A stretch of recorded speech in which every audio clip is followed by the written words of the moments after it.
Hello, good evening बच्चों। मैं कुमारी सिमरन भारती हमारे चैनल स्टडी विथ रितेश पर स्वागत करती हूँ। बच्चों, आज का क्लास बहुत ही इंटरेस्टिंग होने वाला है क्योंकि आज मोस्ट ऑफ क्वेश्चन विलोम शब्द, अनेक शब्दों के एक शब्द, इस तरह के कुछ हल्के हल्के टॉपिक से लिया गया है ना। बहुत ही इजी टॉपिक से लिया गया है। तो बच्चों, आप लोग तो बहुत एक्साइटेड हो गई क्योंकि आज आप लोग बहुत फटाफट जवाब दोगे। तो चलिए लोग ज़्यादा देर ना लेते हुए, है ना, ज़्यादा टाइम ना लेते हुए आगे बढ़ जाते हैं अपने क्वेश्चन की ओर। बच्चों, हमारा पहला प्रश्न है, आपके स्क्रीन पर दिखाई दे रहा होगा पहला प्रश्न, है ना। प्रतीक्षा युक्त प्राप्ति की तीव्र इच्छा, वाक्यांश के लिए दिए गए विकल्पों में से उपयुक्त शब्द चुनिए। प्रतीक्षा युक्त प्राप्ति की तीव्र इच्छा, है ना भाई, ये अनेक शब्दों का एक शब्द है। प्रतीक्षा युक्त प्राप्ति की तीव्र इच्छा, है ना, इसके लिए एक शब्द क्या होगा? उत्कंठा।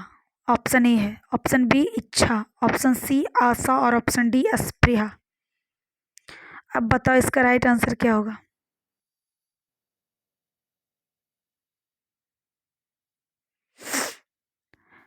बताइए आप लोग, इसका राइट आंसर क्या होगा? बिल्कुल बच्चों, अगर आप लोग से नहीं बन रहा है तो मैं बता दूं, इसका राइट आंसर जो है बच्चों ऑप्शन नंबर ए, है ना, ऑप्शन नंबर ए उत्कंठा होगा। क्या होगा? उत्कंठा होगा। देखो, उत्कंठा का मतलब क्या होता है बच्चों? उत्कंठा का मतलब होता है तीव्र अभिलाषा, है ना, तीव्र अभिलाषा, तीव्र अभिलाषा, है ना। बेचैनी, बेचैनी नहीं कहते हम लोग कि अरे भाई किसी चीज़ की इतनी बेचैनी, क्या है ना, क्यों? किसी चीज़ को जानने की बहुत जल्दी इच्छा, है ना। हम इंतज़ार कर रहे हैं कि जल्दी ये काम हो तो ये पता चले, पता चले, पता चले, है ना। बेचैनी, तीव्र अभिलाषा, उत्कंठा। अब बच्चों, हमारा जो 3 ऑप्शन है, कितने बच्चे यहाँ पे बोल रहे हैं कि मैम प्रतीक्षा युक्त प्राप्ति की तीव्र इच्छा, तो इच्छा भी हो सकती है, आशा भी हो सकता है, स्पृहा भी हो सकता है ना। तो मैं बता दूं बच्चों, इच्छा, आशा और स्पृहा, है ना, ये तीनों एक दूसरे के पर्यायवाची है ना। सॉरी, आशा नहीं, ये मिस्टेक हो गया, आशा नहीं, इच्छा,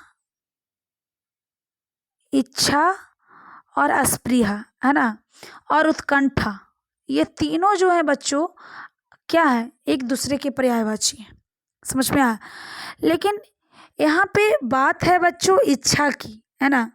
तो इच्छा का मतलब होता है कि किसी चीज़ के प्रति अपना जग जाहिर करना, है ना, मन बनाना, ये इच्छा होता है। अस्पृहा भी वही होता है। लेकिन उत्कंठा जो होता है बच्चों, ये इच्छा में आप सिर्फ आगे तीव्र लगा दो, है ना, तीव्र इच्छा, है ना, तीव्र इच्छा मतलब बहुत ज़्यादा, है ना। इच्छा तो सिंपल सा वर्ड है, इच्छा, है ना, मुझे मेरी कोई कोई काम करने की मेरी इच्छा है ना, चाहे मुझे ये चीज़ लेने की इच्छा है, चलो ये इच्छा हुआ। उत्कंठा क्या हुआ कि नहीं, हर हाल में मुझे ये चीज़ मिलना चाहिए और कितने जल्दी से जल्दी मिलना चाहिए, है ना। तो ये उत्कंठा बन जाएगा, है ना। अगर इस तरह का सिचुएशन है तो ये इच्छा ना रह करके क्या बन जाएगा? उत्कंठा, है ना। और बात रही आशा की बच्चों, तो आशा का तो पर्यायवाची उम्मीद होता है ना, भरोसा होता है, ये सब होता है ना। आप लोग अंग्रेजी में आशा को क्या बोलते हो? होप भी बोलते हो। चलो बच्चों, अब हम लोग अगले प्रश्न की तरफ बढ़ते हैं।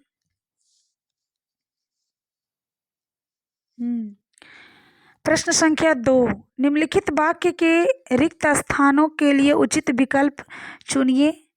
भाई वाक्य क्या है पढ़ लेते हैं पहले। सारानाथ की गौतम बुद्ध की मूर्ति के चारों तरफ एक खाली स्थान आभा नृत्य करती दिखाई देती है ना। सारनाथ की गौतम बुद्ध की जो मूर्ति है ना, उसके चारों तरफ एक खाली स्थान आभा नृत्य करती दिखाई। कैसी आभा नृत्य करती दिखाई देती है भाई, है ना। यहाँ पे मैंने क्वेश्चन मार्क्स लगा दिया है ताकि आप लोग को जो है पता चले।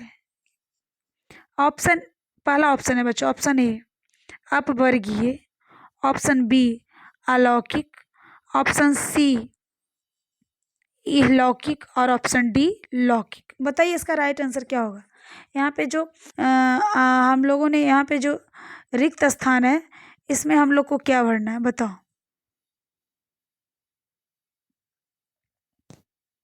बिल्कुल बच्चों, इसमें कोई सोचने समझने की बात ही नहीं है ना। हम लोग यहाँ पे एक ही ऑप्शन डाल सकते हैं, अलौकिक।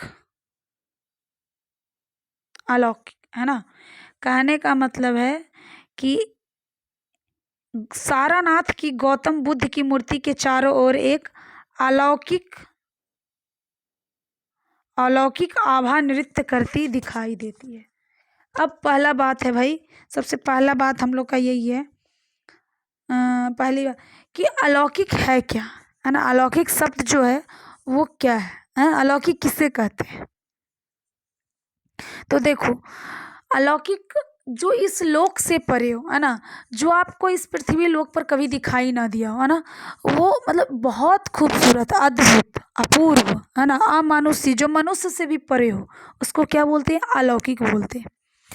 अब यहाँ पे देखिए एक ऑप्शन और है हमारा, अपवर्गीय। अपवर्गीय का मतलब होता है सुख दुख से परे इंसान, है ना, जो सुख और दुख ये दोनों का त्याग कर चुका है ना, यानी कि जो मोक्ष की प्राप्ति कर चुका है, हाँ, जिसे परम शांति मिल गया हो, उसको क्या बोलते हैं, अपवर्गीय, है ना, संस्कृत में।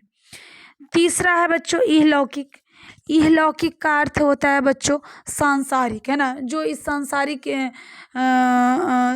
सांसारिक जो हमारी दुनिया है ना, इससे जो मतलब रखने वाला इंसान है ना, सांसारिक झमेलों से मतलब रखने वाला जो इंसान है, वो संसार से संबंधित वाला जो इंसान है, वो इहलौकिक के अंतर्गत आएगा। अब है एक लौकिक। लौकिक क्या है, तो लौकिक भी इहलौकिक और लौकिक में जरा सा फर्क है ना।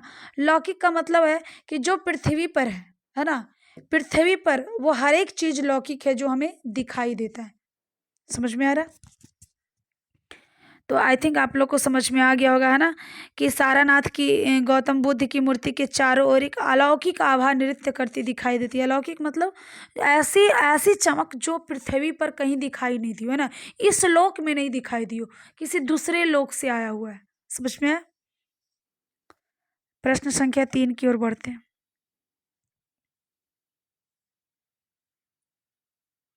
यामा के लेखक कौन है। यामा के लेखक कौन है। Option A Prasad, option B Pant, option C Mahadevi, option D Nirala. बताओ यामा के लेखक कौन है। मैं बता दूं बच्चों, यामा के लेखक महादेवी वर्मा है। कौन है, महादेवी वर्मा, इनका नाम पूरा है महादेवी वर्मा। क्लियर है ना। यामा जो है बच्चों, ये एक कविता संग्रह है ना, इसके अंदर 4 काव्य संग्रह है। ठीक, कौन कौन है, निहार,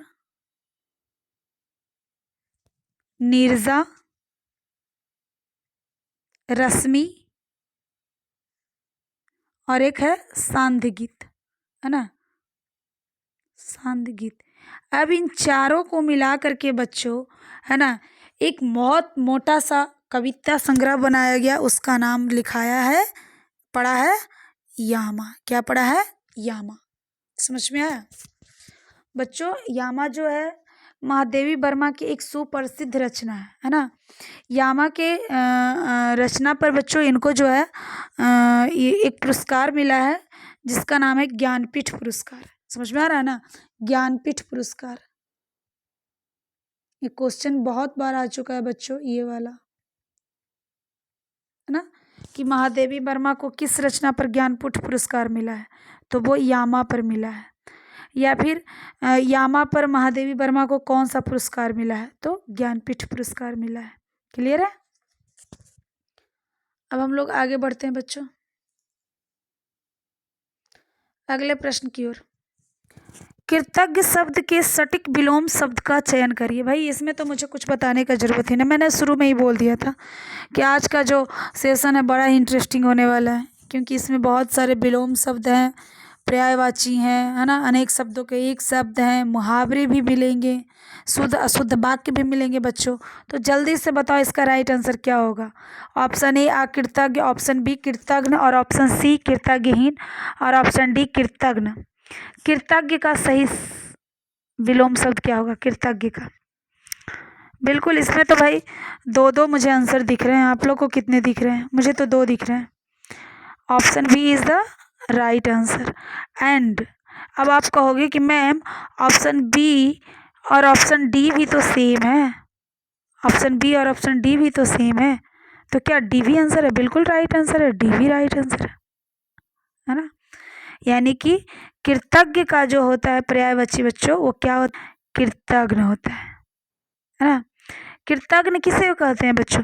जो किए गए उपकारों को नहीं मानता है, जो किए गए उपकारों को नहीं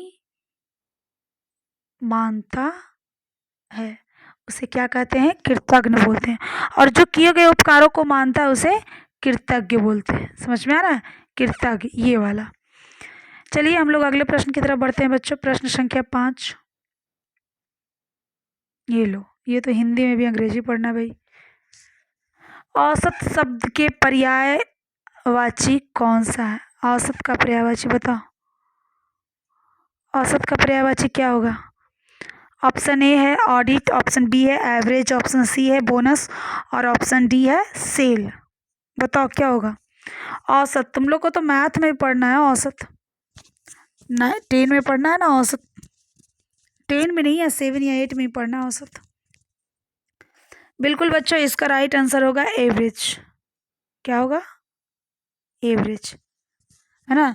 एवरेज को हिंदी में औसत बोलते हैं और औसत को अंग्रेजी में एवरेज बोलते हैं। क्लियर है?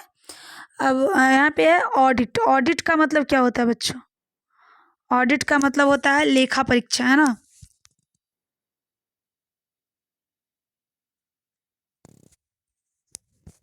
है ना, किसी भी सब्जेक्ट की वस्तुनिष्ठता, उसकी सत्यता को जांच करने के लिए उसको ऑडिट किया जाता है। देखते हैं बहुत सारे कहीं भी आप लोग अगर ऑफिस में होंगे तो वहाँ पे एक ऑडिटर होता है ना। ऑडिटर चेक करता है, तो ऑडिट से ही बना है ऑडिटर। फिर ऑप्शन सी है बच्चों बोनस। भाई बोनस का मतलब क्या होता है? बोनस बख्शिश नहीं बोलते हैं, बख्शिश जो सैलरी है उसके ऊपर भी अगर कुछ एक्स्ट्रा लाभ जो होता है ना, तो उसको बख्शीश बोलते हैं उर्दू में, और हिंदी में शायद उसे अधिलाभ बोलते हैं बच्चों। अधिलाभ बोलते हैं, अधिलाभ, है ना। अधिक लाभ होना, अधि मतलब अधिक और लाभ मतलब लाभ। सेल, सेल का भाई तो बहुत कुछ होता है। सेल मतलब तो कोशिका भी होता है बच्चा, कच्छ भी होता है, नहीं होता है। हम लोग तो फिजिक्स में भी सेल पढ़ते हैं बायोलॉजी में भी सेल पढ़े हैं, और केमिस्ट्री में भी सेल पढ़ते हैं। ये सेल ही एक ऐसा शब्द है बच्चों, साइंस के सारे पार्ट में घूम रहा है ना। चलो अगले प्रश्न की तरफ बढ़ते हैं। प्रश्न संख्या 6, शुद्ध वर्तनी वाले शब्द का चयन करिए। बताओ इसमें शुद्ध वर्तनी क्या होगा भाई? अपशगुन, ऑप्शन ए, ऑप्शन बी अपशकुन, ऑप्शन सी अपशकुन, ऑप्शन डी अपशकुन। क्या होगा बताओ? बिल्कुल बच्चों, इसका जो राइट आंसर होगा वो हमारा ऑप्शन नंबर बी होगा, अपशकुन। इसमें सोचने की बात नहीं है, इधर उधर मत देखो तुम लोग, सीधा फोकस करो।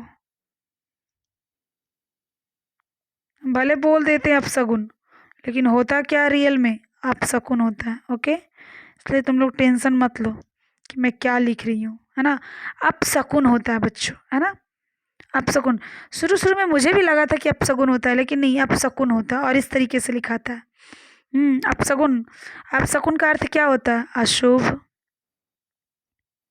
है ना, अलक्षण,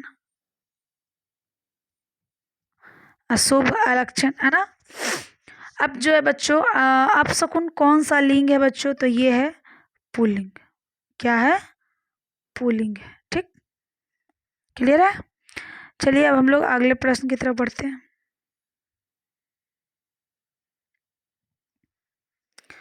बच्चों प्रश्न संख्या हमारा 7, है ना। शुद्ध वर्तनी वाले शब्द का चयन करिए। शुद्ध वर्तनी वाले शब्द का चयन करिए। शुद्ध अशुद्ध से तो आज बहुत ज़्यादा क्वेश्चन है भाई। चलो शुद्ध, इसमें कौन सा शब्द शुद्ध है? ऑप्शन ए का अनुत्तीर्ण, या ऑप्शन बी में भी अनुत्तीर्ण नहीं लिखा हुआ, ऑप्शन सी में अनुत्तीर्ण लिखा हुआ है ना, और ऑप्शन डी में भी अनुत्तीर्ण लिखा हुआ है। बताओ ये तीनों ऑप्शन में अनुत्तीर्ण लिखा है, लेकिन राइट आंसर कौन सा होगा? बताओ जल्दी से, अनुत्तीर्ण कैसे लिखाता है? जल्दी बताओ, फटाफट बताओ आप लोग।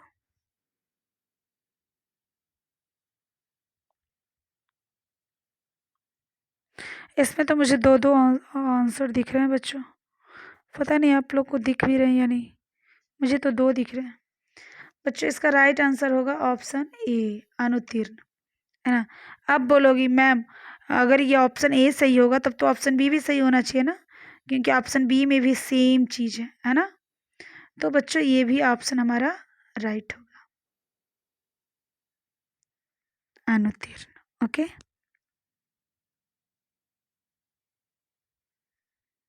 क्लियर है।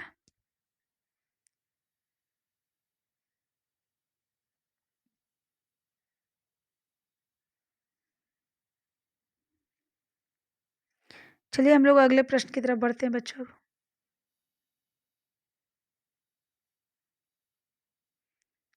बच्चों हमारा अगला प्रश्न है प्रश्न संख्या 8, है ना। आग्रह, आग्रह शब्द से सटीक विलोम शब्द का चयन करिए। यानी कि आग्रह का विलोम शब्द क्या होगा, आग्रह का उल्टा क्या होगा, है ना। ऑप्शन ए दुराग्रह, ऑप्शन बी अनाग्रह, है ना, ऑप्शन सी आग्रह रहित, और ऑप्शन डी दुराग्रह। बताओ इसका राइट आंसर क्या होगा?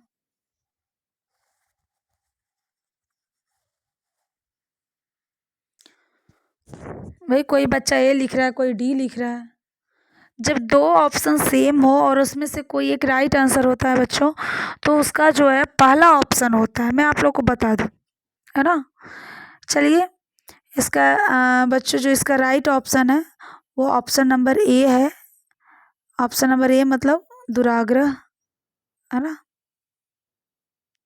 ऑप्शन नंबर ए मतलब दुराग्रह, है ना। दुराग्रह जो है आग्रह का क्या है, विलोम शब्द है। अब तो आप कोई लिख रहा है डी, चलो भाई डी भी है, दुराग्रह एक ही चीज है। दोनों यहाँ पे राइट आंसर है ना। दोनों क्या है, राइट आंसर है। चलिए हम लोग अगले प्रश्न की तरफ बढ़ते हैं बच्चों।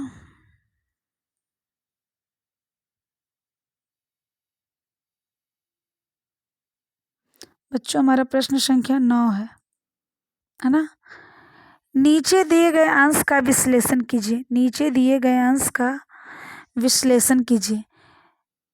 हाँ, तुम मुझे खून दो मैं तुम्हें आज़ादी दूंगा। तुम मुझे खून दो मैं तुम्हें आज़ादी दूंगा। बताओ ये कैसा वाक्य है? ये किस तरह का वाक्य है बच्चों? तुम मुझे खून दो, यहाँ पे मुझे लिख दिया, यहाँ पे गलती हो गया है, तुम होगा ना। तुम मुझे खून दो मैं तुम्हें आज़ादी दूंगा। बच्चों ये स्लोगन है। स्लोगन किनका है? सुभाष चंद्र बोस का, है ना। तुम मुझे खून दो मैं तुझे आज़ादी दूंगा। तो चलो इसका आंसर क्या होगा? राइट ऑप्शन ए है बच्चों आज्ञावाचक, ऑप्शन बी है क्रिया विशेषण उपवाक्य, ऑप्शन सी है सामान्य अधिकरण उपवाक्य, और ऑप्शन डी है उपवाक्य। जल्दी से बताओ इसका राइट आंसर क्या होगा? देखो कोई बच्चा अगर उपवाक्य लगा रहा है तो उपवाक्य नहीं होगा, क्योंकि बीच में कोई कंजक्शन इंटरजेक्शन नहीं, कंजक्शन जोड़ने के लिए नहीं है, ना ही कोई प्रीपोजिशन, है ना। उपवाक्य तब होता है बच्चों जब मुख्य वाक्य, है ना, उसके जो सहयोगी वाक्य होते हैं उन दोनों को एक दूसरे से जोड़ने वाला कोई होता है। यहाँ पे जोड़ने वाला कोई नहीं। मैं तुम मुझे खून दो और एक अलग ही सेंटेंस मैं तुम्हें आज़ादी दूंगा, है ना। तो भाई बताओ इसमें कौन सा ये उपवाक्य होगा? बच्चों तुम मुझे खून दो, है ना, यही से आप समझ लो ये आज्ञावाचक वाक्य है। कौन सा वाक्य है बच्चों? Option number A. हमारा आंसर, राइट आंसर क्या है बच्चों? ऑप्शन ए, आज्ञावाचक वाक्य, है ना। अब आज्ञावाचक वाक्य किसे कहते हैं बच्चों? कि जिन वाक्यों के द्वारा किसी प्रकार की आज्ञा दी जाती है ना, या प्रार्थना की जाती है, उसे क्या कहते हैं? आज्ञावाचक कहते हैं बच्चों। इसे विधि सूचक भी वाक्य भी कहते हैं, समझ में आया ना। इसे जो है विधि सूचक वाक्य भी कहते हैं, समझ में आ रहा है ना। तो यहाँ पे देखो, तुम मुझे खून दो, ये आज्ञा दे रहे हैं ना, मैं तुम्हें आजादी दूंगा। चलिए अब हम लोग अगले प्रश्न की ओर बढ़ते हैं। बच्चों हमारा अगला प्रश्न है, निम्नलिखित मुहावरे का सही अर्थ चुनिए। भाई निम्नलिखित मुहावरे का सही अर्थ चुनिए, है ना। देहरी लांघते पाप लगना, मुहावरा क्या है जी? मुहावरा कम लोकोक्ति ज्यादा लग रहा है ये तो। बच्चों मुहावरे और लोकोक्ति में आप लोग करें क्या अंतर है ना। लोकोक्ति जो है बच्चों, किसी न किसी कथा से उसका संबंध होता है ना कोई कहानी से संबंध होता है। जबकि मुहावरा जो है बच्चों, ये जन की भाषा है, लोगों की भाषा है ना, ऐसे ही फ्लो में निकल जाता है ना। या फिर कोई छोटी सी कहानी इससे संबंधित हो। लेकिन लोकोक्ति जो है ना, किसी न किसी एक बहुत बड़े, एक कहते हैं ना, एक बहुत अच्छे मोरल स्टोरी, या फिर कुछ इस तरह से कोई कहीं कोई ऐसा कहानी हुआ होता है ना, उस चीज़ से निकल के आया होता है। तो देहरी लांघते पाप लगना, इस मुहावरे का अर्थ क्या होगा बच्चों? ए में अनैतिक कार्य करना, बी में है बदनामी मोल लेना, सी में अकारण बदनामी लेना, और डी में अतिशीघ्र बदनामी होना। बताओ जल्दी से क्या होगा इसका राइट आंसर? देहरी लांघते पाप होना। देहरी मतलब होता है वो बच्चों, जो दरवाजे के नीचे होता है ना, चौखट, है ना, चौखट लांघते ही पाप लगना। चौखट के अंदर थे तब तक सही था, है ना, और चौखट जैसे ही लांघे पाप लग गया। तो इतना सही समझ लो इसका राइट आंसर क्या होगा बच्चों? इसका राइट आंसर होगा अतिशीघ्र बदनामी होना। इसका राइट आंसर क्या होगा? अतिशीघ्र बदनामी होना। समझ में आ रहा है? चलिए हम लोग नेक्स्ट प्रश्न की ओर बढ़ते हैं।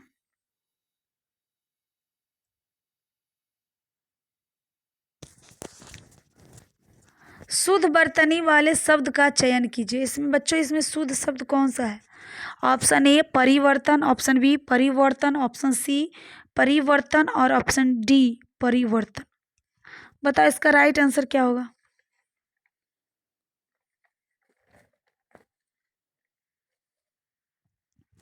बिल्कुल, इसमें तो कोई सोचने की बात ही नहीं है। ऑप्शन सी परिवर्तन, है ना, ऑप्शन सी परिवर्तन। ये तीनों जो परिवर्तन है बच्चों, ये तीनों जो परिवर्तन है ना, ये तीनों के तीनों गलत है, जबकि ये हमारा राइट है। चलिए हम लोग अगले प्रश्न की तरफ और बढ़ते हैं बच्चों। हमारा अगला प्रश्न है बच्चों, चांद का मुंह टेढ़ा इस पवित्र किसने की है? इसकी रचना किसने किया, या फिर ये कविता किनकी है ना, ये पवित्र किसने की है? चांद का मुंह टेढ़ा है ना, चांद का मुंह टेढ़ा है काव्य संग्रह की रचना किसने की है? कविता की रचना किसने की है ना?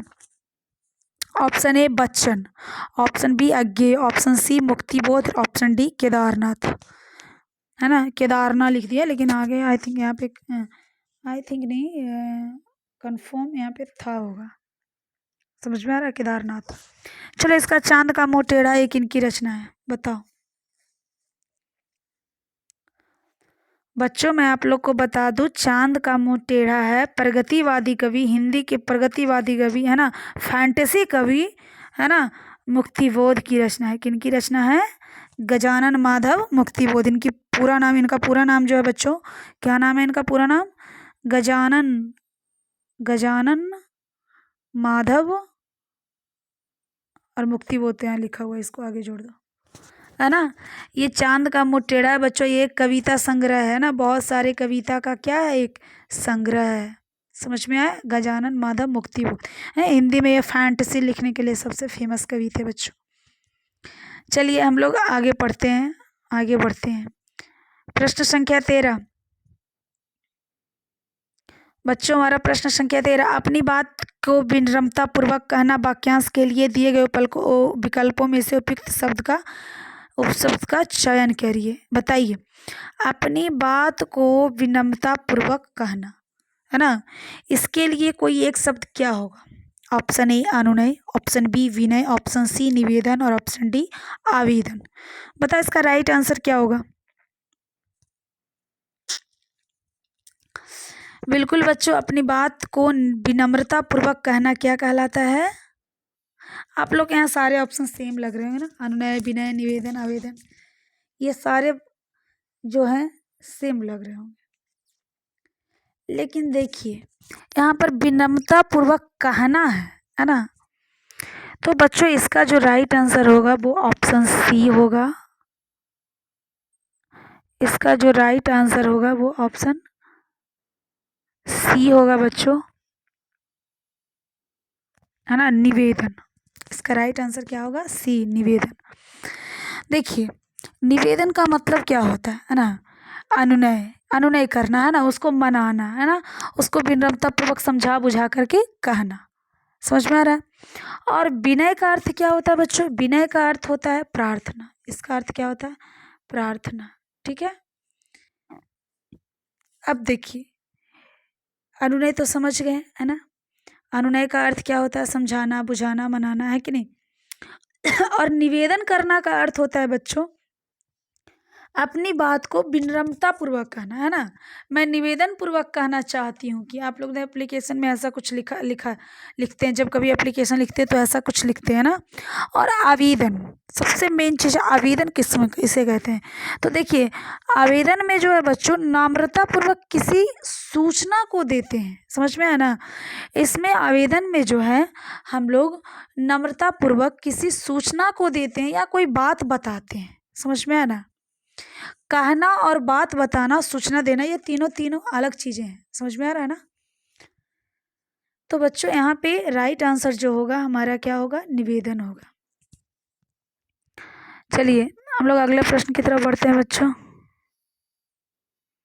बच्चों हमारा अगला प्रश्न है प्रश्न संख्या 14। शुद्ध वर्तनी वाले शब्द का चयन करिए। आप बताइए इसमें जो शुद्ध शब्द कौन सा है? हंसमुख, ऑप्शन ए में भी है, ऑप्शन बी में भी हंसमुख है, ऑप्शन सी में भी हंसमुख है। ये तो हंसमुख है एक। बताओ इसका राइट आंसर क्या होगा? पहले सीधा सोचो, जब हम लोग हंस लिखते हैं तो ऊपर चंद्र बिंदु डालते हैं, नहीं हंसना ऐसे ही ना लिखते हैं, हंसना, है ना। तो जाहिर सी बात है इसका राइट आंसर क्या होगा बच्चों? इसका right answer option number B होगा, हंसमुख। क्लियर है? चलिए बच्चों हम लोग अगले प्रश्न की तरफ बढ़ते हैं। प्रश्न संख्या 15, है ना। शुद्ध वर्तनी वाले शब्द का चयन करिए। आज तो शुद्ध अशुद्ध का बहुत ज्यादा मेला लगा हुआ है ना आज के सेशन में। ऑप्शन ए में भी कीर्ति, ऑप्शन बी में भी कीर्ति है, ऑप्शन सी में कितरी है और ऑप्शन डी में भी कृति है। तो गलत लिखा हुआ है।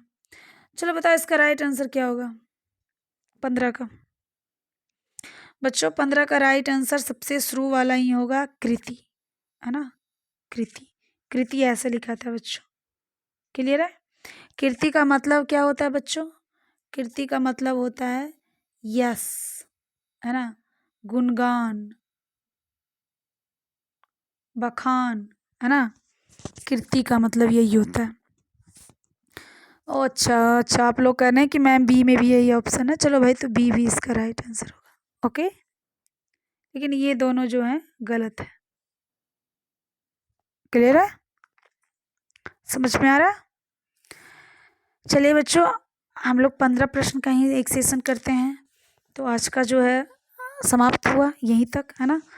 बच्चों आप लोग को अगला प्रश्न जिस भी टॉपिक से संबंधित चाहिए उस टॉपिक का आप लोग नाम जरूर लिखें, है ना, कि मैम इस टॉपिक में जो है ये समस्या है ना, ये क्वेश्चन नहीं आ रहा, ये हार्ड लग रहा है। कोई भी क्वेश्चन पूछना हो तो आप लोग ज़रूर पूछें, है ना। क्योंकि बच्चों हम लोग जो हैं आप ही की सेवा के लिए हैं। तो आप जब तक हमसे पूछेंगे नहीं तब तक हम लोग भी आपकी मन की बात समझ नहीं सकते, जान नहीं पाएंगे। इसलिए अपने मन की बातों को खुलकर नीचे लिखें और जितना अधिक हो बच्चों आप लोग लाइक करिए, है ना, क्योंकि लाइक करिएगा तभी तो मैं आगे का वीडियो बना पाऊँगी, है ना। क्योंकि ऑनलाइन में बच्चों ये यूट्यूब पर पढ़ाना या ऑनलाइन पढ़ाने में बच्चों अगर टीचर के लिए मोटिवेशन का कोई चीज़ होता है तो वो लाइक ही होता है ना। लाइक होता है, कमेंट होता है। तो आप जितना लाइक करोगे तो मुझे लगेगा कि चलो भाई मेरे वीडियो को लाइक किया जा रहा है ना, मेरा जो पढ़ाया हुआ जो चैप्टर है या जो मैं क्वेश्चन पढ़ा रही हूँ, बता रही हूँ, वो आप लोग को बहुत ज़्यादा अच्छा लग रहा है ना। तो आप लाइक्स ज़रूर करें। थैंक यू बच्चों।